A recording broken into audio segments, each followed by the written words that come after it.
JB타임즈. 더마과 함께 시선 집중의 문을 열겠습니다. 어서 오세요. 네, 안녕하세요. 더마카입니다. 오늘도 삐딱선 정신에 입각해서 주요 뉴스 챙겨드리겠습니다. 짱가님, 오늘은 집에 선풍기가 사라지는 날입니다. 그래요? 네. 가을이 본격적으로 시작이 된다는 이야기인가요? 네, 반응이 왜 이렇게 뜨뜻미지근하십니까? 이제 약간 온수 매트나 이런 것들을 꺼낼 때죠. 선풍기는 집어 넣으실 때고요. 그건 아직은 좀 빠른 것 같고. 네. 아, 그래요? 네. 1824님, 대전은 어제 새벽부터 지금까지 비가 쏟아지고 있습니다. 출근 중인데 모두들 안전운전하세요. 라는 인사 보내주셨고요. 간밤에 진짜 비 엄청 오던데요. 그러니까요. 7767님, 충남, 금산에도 가을비치고 많은 비가 내리고 있습니다. 감기 조심하세요. 이런 문자가 들어오고 있습니다. 오늘 비 오는 곳이 좀 많으신 것 같은데요. 네, 출근길에 좀 안전운전 하셔야 할 것 같습니다. 자, AS10 가시죠. 네, 오늘부터 국정감사가 시작이 됩니다. 특히 국회 교육위원회 감사에서는 김건희 여사의 논문 표절 의혹이 주요 쟁점 중 하나인데요.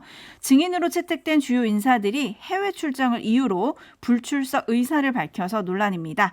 김건희 여사의 박사학위 논문이 표절이 아니라고 판단한 국민대 임홍재 총장, 어제부터 10일까지 몽골 국립대 행사 참석을 위해서 떠났고요.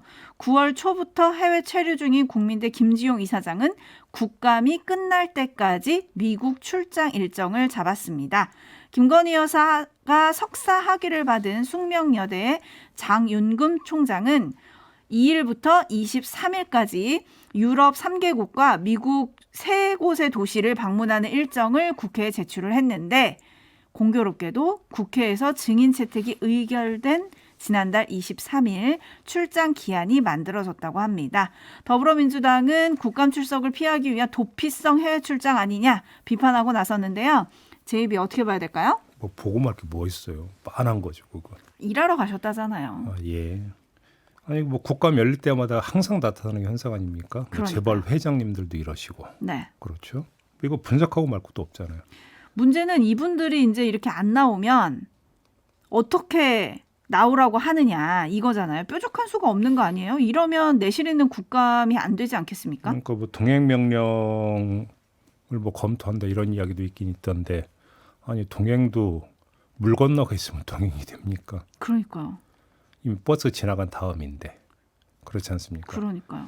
그래서 사실상 뭐 딱 일정도 보면 국감 일정 딱 맞춘 거잖아요. 끝나야 돌아오겠다라는 거잖아요. 네. 그러니까 국감, 그러니까 이 증인 사격은 절대 안 쓰겠다. 뭐 이런 의지의 발로라고 좀 봐야 될 것 같은데 뭐 이거저거 따져서 뭐 하겠습니까? 이른바 최고 지상이라고 하는 교수 사회, 그것도 총장님들이신데 이런 행태를 보이시면 과연 그것이 최고 지상에 해당하는 행태인지 본인이 가슴에 손 얹고 한번 생각해봐라 이 말씀만 드리겠습니다. 손 얹고 생각했으면 갔을까 싶긴 합니다만 어쨌든 손 얹고 생각은 좀 해보셨으면 좋겠다. 다블님, 떳떳하면 왜 죄다 도망가듯 출장을 갈까요? 라고 물음표 주셨고 네. SM 류유님, 이런 출장에 혹시 등록금 씁니까? 본인 돈으로 갔겠습니까? 네, 김삼태님, 강력한 처벌이라고 해주셨는데 사실 지금으로서는 어떻게 또 강력한 처벌이 될 수 있는 대책은 없는 것 같아서요. 네. 양심에 맡겨야 하는 게 아닌가 좀 그런 생각이 드네요. 근데 양심이라고 하는 게 논문 그 표절 여부 심사하는 과정에서 다 드러났던 거 아닙니까? 양심이 별로 보이지 않는다라는 거. 그러니까요. 예. 그럼 그 양심 어떻게 챙겨드려야 될까요? 네, 그 양심이 가뭄에 콩나듯하고 있다. 찾기가 참 힘들다. 이렇게 정리를 해야 될 것 같습니다. 네, 뉴스와 분석이 함께하는 제이비타임즈 오늘 주목할 뉴스들 챙겨드리겠습니다. 첫 번째 뉴스 오디오로 먼저 만나보시죠. 지난 금요일 감사원의 서면 조사 통보를 전해들은 문재인 전 대통령은 강한 불쾌감을 표했습니다. 문재인 대통령께 감사원 서면 조사 관련한 보고를 드렸습니다. 대통령께서는 대단히 무례한 짓이다라는 말씀을 하셨습니다. 민주당은 감사원이 전직 국정원장 조사도 건너뛰고 불쑥 서면 조사를 요구한 것부터가 전형적인 망신주기식 감사라고 비판했습니다. 그저 문재인 전 대통령이 서해 사건과 연관돼 있다는 인상을 심어주려는 것, 그렇게 전임 대통령을 모욕 주려는 마음만 급했던 것 아닌가. 국민의힘은 성역 없는 감사를 내세우며 조사 거부를 오만과 독선이라고 목소리를 높였습니다. 겸허한 마음으로 그냥 응대해 주시는 게 옳지 않겠나. 무례하다라는 표현을 쓰시면서 불쾌해하셨다고 들었는데 그럴 만한 일은 아니라고 생각합니다. 감사원도 입장문을 통해 사실관계 확인을 위해 감사원법에 따라 질문서를 작성해 전달하려 한 것이라고 밝혔습니다. 그러면서 노태우, 김영삼 두 대통령은 질문서에 답변했고 이명박, 박근혜 두 대통령은 답변을 거부했다는 과거 사례도 공개했습니다. 네, 어제 이게 가장 뜨거운 논란거리 아니었겠습니까? 네. 더불어민주당은 오늘부터 감사원 앞에서 항의 1인 시에 등가 들어간다고 하지 않습니까? 첫 주자가 송갑석 의원이라고 하는데 그다음에 감사원 직권남용 혐의로 공수처에 고발하는 방안도 추진하기로 했다. 이런 소식도 전해지고 있는데요. 네, 여야가 지금 날선 대립을 벌이고 있는데요. 점검 포인트 짚어주시죠. 우선 그 기뇨성 한번 요거부터 한번 봅시다. 문재인 전 대통령을 꼭 조사해야만 했는가? 바로 이 문제 아니겠습니까? 네. 다시 말해서 문재인 전 대통령을 꼭 조사해야만 사건의 진실을 캐고 사건의 책임을 규명할 수 있었느냐? 바로 이 문제인데요. 이와 관련해서 제가 어제 박지원, 서훈 두 사람 조사도 이루어지지 않은 상태에서 문재인 전 대통령한테 서면 조사를 시도했다는 점, 이 점이 과연 어떤 절차상 정당한 과정이냐라고 하는 점을 제기를 한 바가 있었는데 오늘은 다른 사례를 끌고 와서 다시 한번 짚어보도록 하겠습니다. 감사원이 문재인 정부 시절에 월성 원전 1호기 관련 감사 벌였던 거 기억하시죠? 네. 이때 쏟아졌던 뉴스를 잘 복기를 해보시면 한결같이 산업부 윗선을 겨냥하고 있는 거 아니냐라는 보도가 쏟아졌었습니다. 그 윗선이 어디겠습니까? 당연히 청와대였었습니다. 그렇죠. 그래서 경우에 따라 문재인 당시 대통령에게까지 번지는 거냐, 이게 초미의 관심사였는데 그런 일은 벌어지지 않았습니다. 제 기억으로는 문재인 당시 대통령에 대한 조사 시도가 없었다라는 이야기가 되겠습니다. 네. 그럼 서해 공무원 피격 사건과 한번 비교를 해봅시다. 서해 공무원 피격 사건은 돌발적인 사건이었습니다. 그렇죠. 근데 월성 원전 1호기 그 조기 폐쇄 문제는 문재인 정부의 정책 사안이었습니다. 다시 말해서 준비되고 계획된 사업이었다는 겁니다. 따라서 청와대의 개입에 대한 조사의 필요성만 놓고 따진다면 오히려 월성 원전이 더하면 더했지 덜하지는 않았을 것이다. 이런 이야기로도 연결이 될 수가 있겠죠. 네. 그런데 그때는 문재인 당시 대통령을 조사하지 않았고 이번에는 서면 조사를 시도했다. 그럼 어떤 차이가 있어서 이렇게 다른 행보를 보였을까? 감사원은. 이걸 봐야 되는 거 아니겠습니까? 제가 좀 눈이 나쁘거든요. 네. 눈이 나빠서 그런지 아무리 둘러봐도 차이점은 저는 하나밖에는 못 찾겠습니다. 뭐죠? 그때는 살아있는 권력이었고 지금은 퇴장한 권력이다. 어허. 이것 말고는 저는 시력이 안 좋아서 못 찾겠습니다. 다른 거 찾은 분이 있다면 좀 말씀을 해주시기 부탁드리고요. 또 하나 점검 포인트 짚어보겠습니다. 타이밍인데요. 왜 지금 타이밍이냐? 어제 비속어 논란을 덮기 위한 것 아니냐라고 하는 세간의 추정을 전해드린 바 있었는데 다른 각에서 택일 배경을 또 짚을 수도 있을 것 같습니다. 뭐죠? 그냥 이것저것 분석할 거 없고요. 오늘부터 국정감사 일정이 개시가 됩니다. 네. 국정감사 일정이 개시가 되는데 이 국감에 앞서서 지금 지배하고 있는 이슈가 뭐가 됩니까? 바로 이 문제가 되어버렸습니다.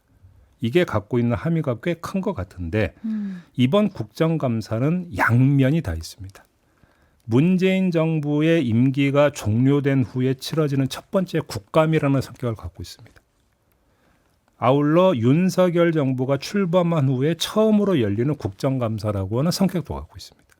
따라서 여야의 힘겨루기 속에서 어디에 방점을 찍느냐가 이번 국감의 최대 그러니까 관전 포인트가 되는 겁니다. 이런 상태에서 서해 공무원 피격 사건 문제가 이렇게 급불쑥 튀어나와 버리면 국감을 둘러싼 성격 규정에 있어서 무게를 어디에 두느냐라고 하는 초기 삿바 싸움에 있어서 상당한 이게 영향을 미칠 수가 있다는 것입니다. 혹시 이 점이 고려가 됐는가? 이걸 봐야 될 것 같은데요. 이것이 지금 국감 돌입 국면에서만 작동하는 요인이 아닐 수도 있겠다. 왜냐하면 오는 14일에 실지 감사가 끝날 예정이라고 하지 않습니까? 네. 그러면 만약에 바로 발표가 있게 된다면 그 시점은 국정감사 일정 정중앙에 있다. 타이밍상. 그러면 이때 또 한 번 국간판을 흔들 수도 있다라고 하는 요즘도 좀 함께 볼 필요가 있겠다라는 말씀까지 드리겠습니다. 시점도 봐야 된다 이 말씀을 지금 정리를 해주셨는데 네. 지금 JB가 월성원전 1호기 감사랑 차이점을 얘기를 해주셨잖아요. 그때는 살아있는 권력이었고 지금은 죽은 권력이다. 요거밖에 안 보인다고 하셨는데 귀토리님이 그때는 비속어 전, 지금은 비속어 후라고 해주셨고요. 윤종호님도 비슷한 의견이신데 이게 지금 국면 전환용 아니냐 이런 의견들이 나오고 있고 현님은 맞네요. 바이든 날리면 이슈가 지워지고 있습니다. 이런 의견 보내주셨고 의영님은 감사할 수 있습니다. 그런데 순서대로 해야 하지 않겠습니까? 라는 의견 보내주셨고요. 반면에 미라클님은 전직 대통령이 국민 위에 있습니까? 라고 물어주셨고 이민혜님도 법은 만인 앞에 평등합니다. 문재인 전 대통령도 조사받아야 합니다. 이런 의견 있고요. 오픈요 아이님은 민주당도 논리적으로 대응해야지 무례라는 단어를 써서 감정적으로 대응하면 보수가 결집할 뿐입니다. 이런 의견들을 지금 보내주고 계신데 저는 좀 그 부분이 궁금하던데 감사원이 헌법 독립기관이잖아요. 어제 감사원은 독립헌법기관으로 전직 대통령을 조사할 수 있다. 이 점을 좀 강조를 해서 해명을 했거든요. 네. 그런데 만약에 앞에서 JB가 짚으신 대로 타이밍적이고 뭐 이런 요인들 약간 전략적인 요인이 조금이라도 있다면 문제가 좀 커지는 거 아닙니까? 당연히 커지는 거죠. 그래서 지금 진행되고 있는 여러 가지 감사를 둘러싸고 이 감사가 정말로 정당하게 중립적인 어떤 위치에서 진행이 되고 있는 것이냐라는 논란은 끊임없이 이어졌던 거 아니겠습니까? 네. 이 점을 좀 환기할 필요가 있는 것 같고요. 또 하나만 말씀을 드리면 전직 대통령이라도 당연히 그러니까 필요하다면 조사를 받아야 되겠죠. 근데 자 그러면 이렇게 한번 제가 여쭤보겠는데요. 지금 감사원에서 진행되고 있는 감사의 거의 대부분은 전임 정부 때 있었던 일들에 대한 감사입니다. 문재인 정부 때겠죠. 그러면 문재인 정부 때 있었던 일의 최고 책임자는 누굽니까? 그건 행정수반이 대통령이에요. 네. 최종적으로는 그러니까 행정수반이 대통령이 그러니까 져야 되는 책임이죠. 그럼 그 건건마다 전부 다 그 전임 대통령 조사합니까? 그러면 제가 그러니까 묻고 싶은 게 그거거든요.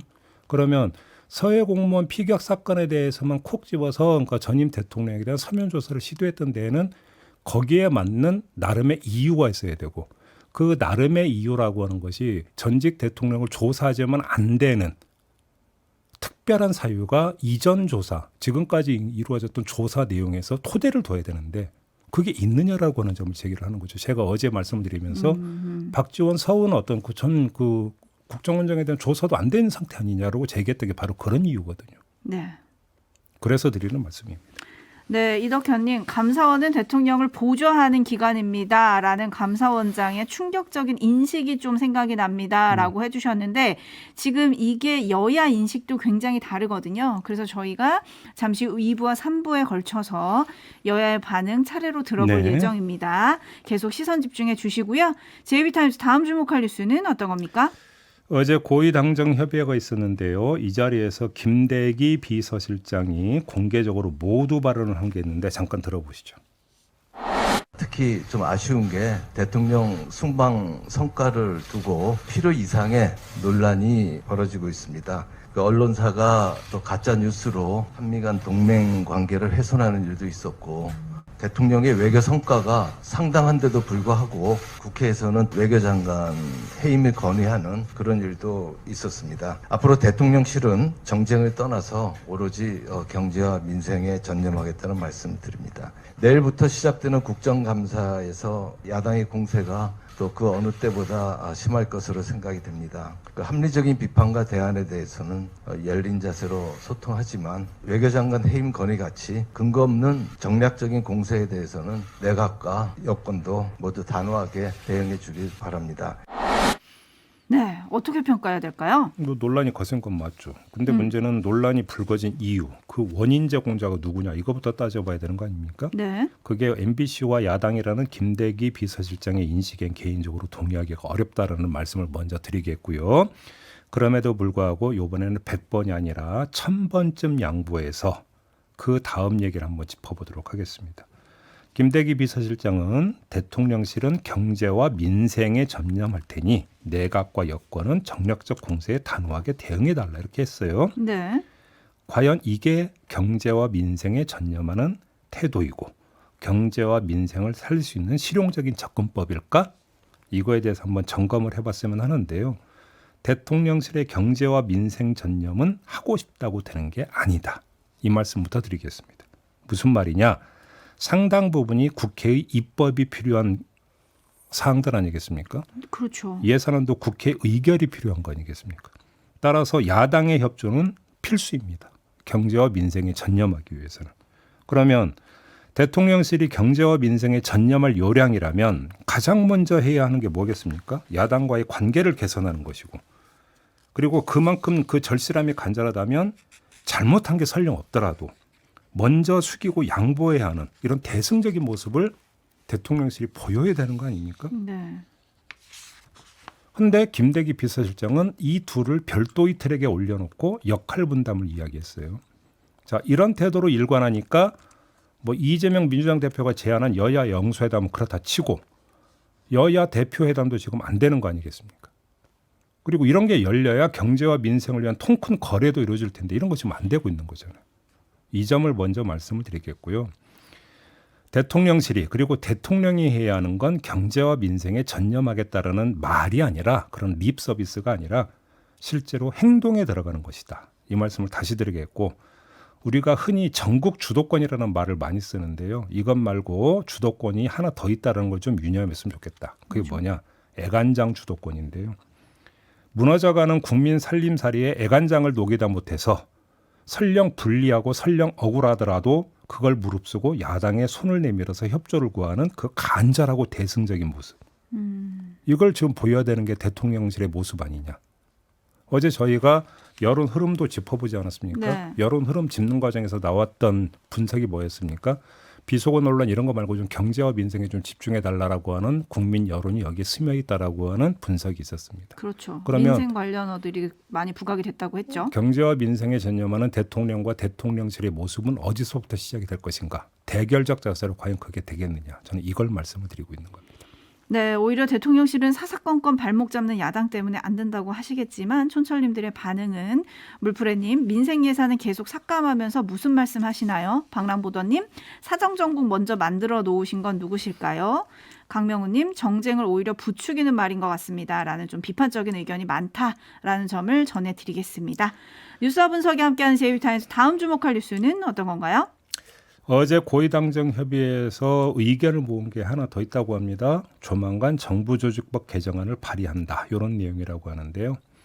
인수위원회 시절에 뒤로 밀어놨던 과제를 이제 해결하겠다. 이렇게 시동을 거는 모양새인데 구체적인 내용을 조속한 시일 내에 행정안전부에서 발표할 예정이라고 해요. 그런데 핵심 내용은 역시 여성가족부 폐지 뭐 이런 거 아니겠습니까? 네. 여기에 이민청 설치 문제도 있는 것 같고요.